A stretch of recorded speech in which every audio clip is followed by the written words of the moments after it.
प्यारे बच्चों, आज की 10वीं क्लास की जो डेली असाइनमेंट आई है वो नैशनल अचीवमेंट सर्वे तो पंजाब अचीवमेंट सर्वे नाल संबंधित है। कुछ मल्टीपल क्वेश्चंस ने, कुछ सिचुएशनल क्वेश्चन आ, उन्हां दे आंसर तुसी दसने आ। इन्हां विचों कुछ आपां पढ़ लिया तो कुछ पढ़ना है। सो पहला क्वेश्चन आ ऑप्शनल क्वेश्चन दे विच, राष्ट्रीय आमदन का हिसाब लगाते समय वस्तां अते सेवावां नूं उन्हां दीआं कीमतां नाल की कीता जांदा है। तो बच्चों चार ऑप्शन आ, भाग, गुणा, जमा ते घटाओ। क्योंकि राष्ट्रीय आमदन बारे आपां पढ़ लिया आ तो आस है भी तुहानूं इहदा आंसर पता होऊगा। इहदा आंसर है गुणा। दूसरा क्वेश्चन आ, उपभोग शब्द का प्रयोग किन्ने अर्थां विच कीता जांदा है। उपभोग के बारे भी आपां वीडियो बना चुके हैं, 1, 2, 3 या 4। तो इहदा आंसर आ 2। दो तरह उपभोग का अर्थ लिया जा सकता है। एक तो उपभोग का मतलब हुंदा खर्च करना, दूसरा उपभोग का मतलब हुंदा संतुष्टि प्राप्त करना। जिवें सानूं किसी चीज़ की लोड़ है, जेकर असीं उहनूं यूज़ करते हैं सानूं संतुष्टि प्राप्त करती है, मिलती है, तो असीं उहनूं उपभोग कहने हैं। दूजा की है, कोई चीज़ खरीदण दे लई असीं पैसे खर्च करते हैं, उहनूं उपभोग कहते हैं। थर्ड क्वेश्चन आ, उपभोग ते सब तो वध प्रभाव किस दा पैंदा है। चार ऑप्शन आ, उत्पादन, खर्च, आमदन, इन्हां विचों कोई नहीं। तो बच्चों इहदा आंसर आ आमदन। जेकर साडी आमदन वधूगी तो उपभोग भी वधूगा। उपभोग मतलब खर्च। जे साडे कोल पैसे ज़्यादा है तो असीं ज़्यादा खर्च करांगे, जे पैसे घੱਟ है तो साडे पैसे जिहड़े असीं घੱਟ खर्च करांगे। तो सब तो वध प्रभाव किहदा पैंदा है, आमदन दा पैंदा है। चौथा क्वेश्चन, भारत सरकार आम तौर पर हर साल किहड़े महीने अपना बजट लोक सभा च पेश करती है। सो बच्चों बजट के बारे इस साल तो आपां पढ़िया नहीं हैगा अजे। बजट की हुंदा, सारे साल का लेखा जोखा हुंदा, जिहदे विच पूरे साल दे विच सरकार ने कित्थे खर्चा करना ते आमदन सरकार की कित्थों होनी है। तो उहदा एक अनुमान लगा के एक बजट तैयार किया जाता है सरकार वालों, ते उस बजट नूं सारे साल दे विच एक महीने च पेश किया जाता लोक सभा च। फिर उहदे ते बहस हुंदी है, फिर वो पास हुंदा है। तो किहड़े महीने च पेश हुंदा है, वो पेश हुंदा है बच्चों फरवरी दे विच। सो ये चार ऑप्शन, चारे क्वेश्चनों के आंसर मैं मार्क करते हैं ताकि तुहानूं समझण विच कोई परेशानी ना आवे। जो तुसीं इहनूं नोट करना है तो तुहानूं कोई आंसर तुसीं गलत ना नोट कर लो। पंजवां क्वेश्चन आ, जदों एक देश दूसरे देश तो वस्तां ते सेवावां मंगवाउंदा है उसनूं की कहा जाता है।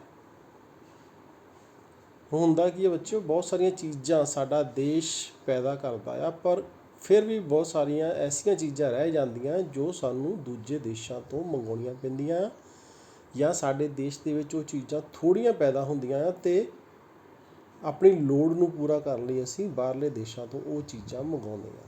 जिवें तेल ही लै लो, पेट्रोल डीजल जो भी आ साडे देश हुंदा तो है बट बहुत थोड़ा हुंदा, फिर भी असीं ये बाहरले देशों तो मंगाउंदे आ। इदां करके बहुत सारिया होर भी चीज़ां हैगियां जिहड़ियां असीं मंगाउंदे आ। दवाइयां आ, रसायनिक खादां आ, कई कुछ है, मशीनरी आ।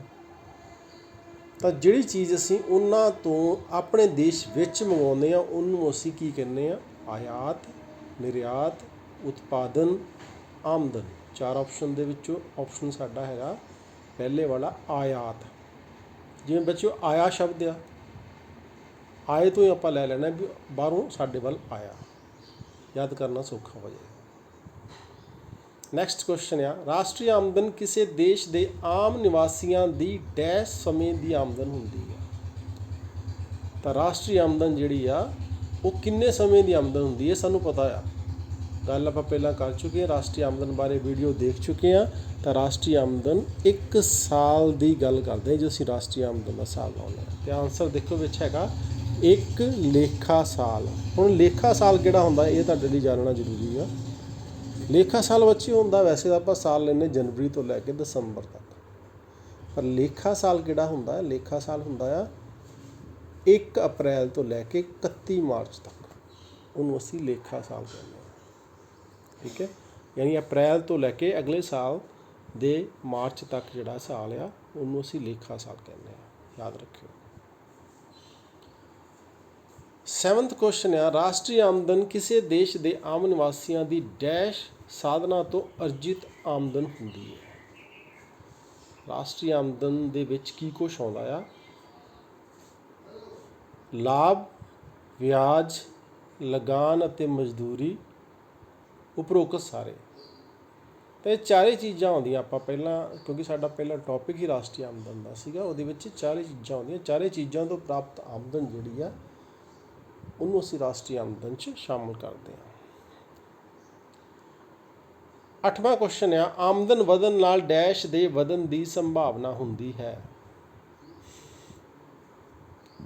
ਹੁਣ ਜੇਕਰ ਸਾਡੀ ਆਮਦਨ ਵੱਧਦੀ ਹੈ ਤਾਂ ਆਪਾਂ ਕੀ ਕਰਾਂਗੇ? ਸਭ ਤੋਂ ਵੱਧ ਕਿਤੇ ਅਸਰ ਪੈਂਦਾ ਆ? ਗਰੀਬੀ 'ਤੇ ਪੈਂਦਾ ਹੈ, ਮਜ਼ਦੂਰੀ 'ਤੇ ਪੈਂਦਾ ਹੈ, ਲਾਭ 'ਤੇ ਪੈਂਦਾ ਕਿ ਉਪਭੋਗ 'ਤੇ ਪੈਂਦਾ? ਉਪਭੋਗ ਮਤਲਬ ਖਰਚ। ਤਾਂ ਬੱਚਿਓ ਇਹ ਸਾਡੇ ਲਈ ਜਿਹੜਾ ਆ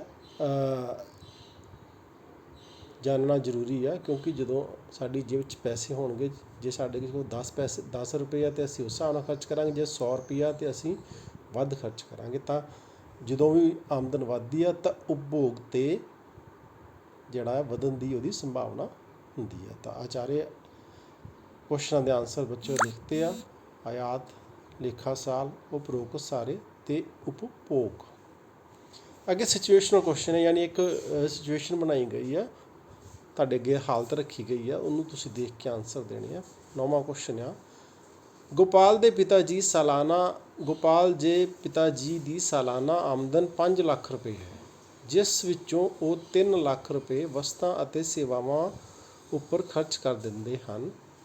ਉਹਨਾਂ ਕੋਲ ਜੋ 2 ਲੱਖ ਰੁਪਏ ਬਚ ਗਏ ਉਹ ਅਰਥ ਸ਼ਾਸਤਰ ਅਨੁਸਾਰ ਹੇਠ ਲਿਖਿਆਂ ਵਿੱਚੋਂ ਕੀ ਹੈ? 5 ਲੱਖ ਰੁਪਏ ਆ, 5 ਚੋਂ 3 ਲੱਖ ਰੁਪਏ ਖਰਚ ਦਿੱਤਾ ਅਤੇ 2 ਲੱਖ ਉਹਨਾਂ ਕੋਲ ਬਚ ਗਏ, ਤਾਂ ਉਹ ਕੀ ਆ? ਬਚਤ ਆ, ਉਪਭੋਗ ਆ, ਬਜਟ ਆ, ਨਿਵੇਸ਼ ਆ। ਅਤੇ ਇਹਦੇ ਬਾਰੇ ਵੀ ਆਪਾਂ ਕਰ ਚੁੱਕੇ ਹਾਂ, ਉਹ ਆ ਬੱਚਤ। ਜਦੋਂ ਅਸੀਂ ਸਾਰਾ ਖਰਚਾ ਆਪਣਾ ਕੱਢ ਲੈਂਦੇ ਹਾਂ ਤਾਂ ਬਾਕੀ ਪੈਸੇ ਬਚ ਜਾਂਦੇ ਜਿਹੜੇ, ਉਹਨੂੰ ਬੱਚਤ ਕਹਿੰਦੇ ਆ। 10ਵਾਂ ਕੁਐਸਚਨ ਆ, ਚੰਦਨ ਦੇ ਪਿਤਾ ਜੀ ਦੀ ਇੱਕ ਬੇਕਰੀ ਹੈ ਜਿਸ ਤੋਂ ਉਹਨਾਂ ਨੂੰ 6 ਲੱਖ ਰੁਪਏ ਸਾਲਾਨਾ ਆਮਦਨ ਦੇ ਰੂਪ ਵਿੱਚ ਪ੍ਰਾਪਤ ਹੁੰਦੇ ਹਨ। ਇਸ ਵਿੱਚੋਂ 4 ਲੱਖ ਰੁਪਏ ਉਹ ਵਸਤਾਂ ਅਤੇ ਸੇਵਾਵਾਂ ਉੱਪਰ ਖਰਚ ਕਰ ਦਿੰਦੇ ਹਨ। 2 ਲੱਖ ਰੁਪਏ ਉਸ ਨੇ ਕੱਚਾ ਮਾਲ ਅਤੇ ਮਸ਼ੀਨਰੀ ਖਰੀਦਣ 'ਤੇ ਖਰਚ ਕਰਕੇ ਕਿਹੜੀ ਕਿਰਿਆ ਕੀਤੀ? ਹੁਣ ਇਹਦੇ 'ਚ ਵੀ ਗੱਲ ਕੀ ਆ? 5 ਲੱਖ ਆਮਦਨ ਆ, 5 ਲੱਖ 'ਚੋਂ 4 ਲੱਖ ਉਹਨੇ ਖਰਚ ਕਰਤੇ ਆ, ਅਤੇ 6 ਲੱਖ ਆਮਦਨ ਆ, 6 ਲੱਖ 'ਚੋਂ 4 ਲੱਖ ਖਰਚ ਕਰਤੇ ਆ, ਅਤੇ 2 ਲੱਖ ਰੁਪਏ ਜਿਹੜੇ ਬਚੇ ਸੀਗੇ ਉਹਦੇ ਲਈ ਉਹਨੇ ਮਸ਼ੀਨਰੀ ਅਤੇ ਕੱਚਾ ਮਾਲ, ਯਾਨੀ ਕੋਈ ਫੈਕਟਰੀ ਆ ਉਹਦੀ, ਉਸ ਲਈ ਸਮਾਨ ਮੰਗਾ ਲਿਆ। ਬਚਾਇਆ ਨਹੀਂ, ਸਮਾਨ ਮੰਗਾ ਲਿਆ। ਤਾਂ ਕੀ ਹੋਊਗਾ ਉਹ? ਬਚਤ, ਉਪਭੋਗ, ਨਿਵੇਸ਼, ਉਪਰੋਕਤ ਸਾਰੇ। ਤਾਂ ਉਹ ਕੀ ਹੈ? ਨਿਵੇਸ਼। ਨਿਵੇਸ਼ ਕੀ ਹੁੰਦਾ? ਲਾਭ ਪ੍ਰਾਪਤ ਕਰਨ ਦੇ ਲਈ ਅਸੀਂ ਕੁਛ ਪੈਸੇ ਕਿਤੇ ਲਾਉਂਦੇ ਹਾਂ ਤਾਂ ਕਿ ਸਾਨੂੰ ਵੱਧ ਪੈਸੇ ਪ੍ਰਾਪਤ ਹੋਣ, ਉਹਨੂੰ ਅਸੀਂ ਨਿਵੇਸ਼ ਕਹਿੰਦੇ ਹਾਂ। 11ਵਾਂ ਕੁਐਸਚਨ ਆ, ਲਾਭ ਅਤੇ ਆਮਦਨ ਦੀ ਮਾਤਰਾ 'ਤੇ ਹੇਠ ਲਿਖਿਆਂ ਵਿੱਚੋਂ ਕਿਹੜਾ ਨਿਵੇਸ਼ ਨਿਰਭਰ ਕਰਦਾ ਹੈ? ਲਾਭ ਅਤੇ ਆਮਦਨ ਲਈ ਅਸੀਂ ਕਿਹੜਾ ਨਿਵੇਸ਼ ਕਰਦੇ ਹਾਂ? ਸਵੈਚਲਿਤ ਨਿਵੇਸ਼, ਪ੍ਰੇਰਿਤ ਨਿਵੇਸ਼, ਸ਼ੁੱਧ ਨਿਵੇਸ਼, ਕੁੱਲ ਨਿਵੇਸ਼। ਤਾਂ ਇਹਦੇ ਵਿੱਚ ਬੱਚਿਓ ਆਨਸਰ ਆ ਪ੍ਰੇਰਿਤ ਨਿਵੇਸ਼। ਪ੍ਰੇਰਿਤ ਨਿਵੇਸ਼ ਮਤਲਬ ਉਹ ਤੁਹਾਨੂੰ ਪ੍ਰੇਰਨਾ ਦਿੰਦਾ ਵੀ ਸਾਨੂੰ ਵੱਧ ਤੋਂ ਵੱਧ ਲਾਭ ਮਿਲੇ, ਇਸ ਕਰਕੇ ਉਹਨੂੰ ਅਸੀਂ ਪ੍ਰੇਰਿਤ ਨਿਵੇਸ਼ ਕਹਿੰਦੇ ਹਾਂ। ਤਾਂ ਇਹ ਆਨਸਰ ਆ ਬਚਤ, ਨਿਵੇਸ਼ ਅਤੇ ਪ੍ਰੇਰਿਤ ਨਿਵੇਸ਼। 12ਵਾਂ ਪ੍ਰਸ਼ਨ ਆ, ਗੁਲਸ਼ਨ ਕੋਲ 3 ਏਕੜ ਜ਼ਮੀਨ ਹੈ। ਉਸ ਜ਼ਮੀਨ ਉੱਪਰ 4 ਵਿਅਕਤੀ ਵਧੀਆ ਢੰਗ ਨਾਲ ਖੇਤੀ ਕਰ ਸਕਦੇ ਹਨ, ਪਰ ਗੁਲਸ਼ਨ ਦੇ ਪਰਿਵਾਰ ਦੇ 8 ਮੈਂਬਰ ਇਸੇ ਜ਼ਮੀਨ ਉੱਪਰ ਖੇਤੀ ਕਰ ਰਹੇ ਹਨ। ਅਰਥ ਸ਼ਾਸਤਰ ਵਿੱਚ ਇਸ ਸਥਿਤੀ ਨੂੰ ਕੀ ਕਹਿੰਦੇ ਹਨ? ਮੌਸਮੀ ਬੇਰੁਜ਼ਗਾਰੀ, ਛੁਪੀ ਹੋਈ ਬੇਰੁਜ਼ਗਾਰੀ, ਇੱਛੁਕ ਬੇਰੁਜ਼ਗਾਰੀ, ਤਕਨੀਕੀ ਬੇਰੁਜ਼ਗਾਰੀ। ਹੁਣ ਬੇਰੁਜ਼ਗਾਰੀ ਕੀ ਹੈ ਬੱਚਿਓ? ਯਾਨੀ ਕੋਈ ਵਿਅਕਤੀ ਕੰਮ ਕਰਨਾ ਚਾਹੁੰਦਾ ਪਰ ਉਹਨੂੰ ਕੰਮ ਨਹੀਂ ਮਿਲਦਾ, ਉਹ ਸਥਿਤੀ ਨੂੰ ਅਸੀਂ ਬੇਰੁਜ਼ਗਾਰੀ ਕਹਿੰਦੇ। ਹੁਣ ਇੱਥੇ ਕੀ ਆ ਵੀ ਜ਼ਮੀਨ ਹੈਗੀ, ਜ਼ਮੀਨ 'ਤੇ ਸਿਰਫ 4 ਬੰਦਿਆਂ ਦੀ ਲੋੜ ਆ, ਪਰ ਪਰਿਵਾਰ ਦੇ ਵਿੱਚ 8-10 ਬੰਦੇ ਹੈਗੇ ਆ, 8 ਜਾਣੇ ਆ, ਇਸ ਕਰਕੇ ਸਾਰੇ ਉਸ ਕੰਮ 'ਚ ਲੱਗੇ ਹੋਏ ਆ। ਲੋੜ 4 ਦੀ ਆ, ਲੱਗੇ 8 ਹੋਏ ਆ। ਯਾਨੀ ਜੇ 4 ਬੰਦੇ ਕੰਮ ਕਰਨ ਤਾਂ ਵੀ ਉਨਾ ਉਤਪਾਦਨ ਹੋਊਗਾ ਜਾਂ ਉਨੀ ਆਮਦਨ ਹੋਊਗੀ, ਜੇ 8 ਕਰਨ ਤਾਂ ਵੀ ਉਨੀ ਹੋਊਗੀ। ਅਤੇ ਇਸ ਹਾਲਤ ਨੂੰ ਅਸੀਂ ਕੀ ਕਹਾਂਗੇ? ਛੁਪੀ ਹੋਈ ਬੇਰੁਜ਼ਗਾਰੀ। ਯਾਨੀ ਬੰਦੇ ਦੇਖਣ 'ਚ ਐਂ ਲੱਗਦਾ ਵੀ ਕੰਮ ਕਰਦੇ ਪਏ ਆ ਸਾਰੇ ਹੀ, ਪਰ ਅਸਲ ਦੇ ਵਿੱਚ ਉਹ ਬੇਰੁਜ਼ਗਾਰ ਆ। 4 ਬੰਦੇ ਹੀ ਕੰਮ ਕਰਦੇ ਪਏ, 4 ਬੰਦੇ ਬੇਰੁਜ਼ਗਾਰ, ਉਹਨੂੰ ਅਸੀਂ ਕਹਿੰਦੇ ਛੁਪੀ ਹੋਈ ਬੇਰੁਜ਼ਗਾਰੀ। 13ਵਾਂ ਕੁਐਸਚਨ, ਰਾਹੁਲ ਨੇ ਆਪਣੀ ਫੈਕਟਰੀ ਵਿੱਚ ਕੰਪਿਊਟਰਾਈਜ਼ ਮਸ਼ੀਨਾਂ ਲਗਾਈਆਂ ਹਨ, ਉਸ ਦੀ ਫੈਕਟਰੀ ਦੇ ਕੁਝ ਮਜ਼ਦੂਰ ਕੰਪਿਊਟਰ ਦੀ ਜਾਣਕਾਰੀ ਨਾ ਹੋਣ ਕਰਕੇ ਬੇਰੁਜ਼ਗਾਰ ਹੋ ਗਏ ਹਨ, ਉਸਨੂੰ ਕਿਹੜੀ ਬੇਰੁਜ਼ਗਾਰੀ ਕਹਾਂਗੇ? ਪਹਿਲਾਂ ਤਾਂ ਮਸ਼ੀਨਾਂ ਚੱਲਦੀਆਂ ਸੀ, ਉੱਦਾਂ ਹੱਥਾਂ ਨਾਲ ਕੰਮ ਕਰਦੇ ਸੀ, ਕਾਪੀਆਂ 'ਤੇ ਰਜਿਸਟਰਾਂ 'ਤੇ ਨੋਟ ਕਰਦੇ ਸੀ। ਹੁਣ ਉਹਨੇ ਕੀ ਕੀਤਾ? ਫੈਕਟਰੀ ਦੇ ਮਾਲਕ ਨੇ ਕੰਪਿਊਟਰ ਲਿਆ ਕੇ ਰੱਖਤੇ ਅਤੇ ਸਾਰਾ ਡਾਟਾ ਜਿਹੜਾ ਉਹ ਕੰਪਿਊਟਰ 'ਚ ਪਾਉਣ ਲੱਗ ਪਏ। ਰਜਿਸਟਰਾਂ ਦੀ, ਕਾਪੀਆਂ ਦੀ ਲਿਖਣ ਦੀ ਲੋੜ ਨਹੀਂ ਰਹਿ ਗਈ, ਬਹੁਤ ਸਾਰੇ ਬੰਦਿਆਂ ਦੀ ਲੋੜ ਨਹੀਂ ਰਹਿ ਗਈ। ਠੀਕ ਹੈ, ਅਤੇ ਉਹ ਬੰਦੇ ਜਿਹੜੇ ਉਸ ਕੰਪਿਊਟਰ ਦੇ ਆਉਣ ਕਰਕੇ ਬੇਰੁਜ਼ਗਾਰ ਹੋਏ, ਉਹਨੂੰ ਆਪਾਂ ਕੀ ਕਹਾਂਗੇ? ਮੌਸਮੀ ਬੇਰੁਜ਼ਗਾਰੀ, ਛੁਪੀ ਬੇਰੁਜ਼ਗਾਰੀ, ਇੱਛੁਕ ਬੇਰੁਜ਼ਗਾਰੀ, ਤਕਨੀਕੀ ਬੇਰੁਜ਼ਗਾਰੀ। ਤਕਨੀਕੀ ਬੇਰੁਜ਼ਗਾਰੀ ਆਨਸਰ ਆ, ਕਿਉਂਕਿ ਨਵੀਂ ਤਕਨੀਕ ਆ ਗਈ ਹੈ ਨਾ, ਨਵੀਂ ਤਕਨੀਕ ਦੇ ਆਉਣ ਨਾਲ ਕੁਛ ਲੋਕ ਜਿਹੜੇ ਆ ਬੇਰੁਜ਼ਗਾਰ ਹੋ ਗਏ, ਉਸ ਨੂੰ ਅਸੀਂ ਤਕਨੀਕੀ ਬੇਰੁਜ਼ਗਾਰੀ ਕਹਾਂਗੇ। ਸੋ ਇਹ ਆਨਸਰ ਆ ਛੁਪੀ ਹੋਈ ਬੇਰੁਜ਼ਗਾਰੀ ਅਤੇ ਤਕਨੀਕੀ ਬੇਰੁਜ਼ਗਾਰੀ। ਸੋ ਬੱਚਿਓ, ਅੱਜ ਦੀ 5 ਮਈ ਦੀ ਸਾਡੀ ਡੇਲੀ ਅਸਾਈਨਮੈਂਟ ਜੋ ਸੀ ਉਹ ਨੈਸ ਅਤੇ ਪੈਸ ਨਾਲ ਸੰਬੰਧਿਤ ਸੀ, ਯਾਨੀ national achievement survey, Punjab achievement survey. ਇਹਦੇ ਨਾਲ ਰਿਲੇਟਡ ਕੁਐਸਚਨ ਵੀ ਸਾਨੂੰ ਆਉਂਦੇ ਆ, ਟੈਸਟ ਵੀ ਜਿਹੜਾ ਸਾਡਾ ਨੈਸ ਪੈਸ ਦਾ ਹੋਣਾ ਇਸ ਸਾਲ ਵੀ। ਸੋ ਇਸ ਲਈ ਤੁਹਾਨੂੰ ਇਹ ਜਿਹੜਾ ਆ ਇਸ ਤਰ੍ਹਾਂ ਦਾ ਪੇਪਰ ਪਾਇਆ ਗਿਆ ਹੈ।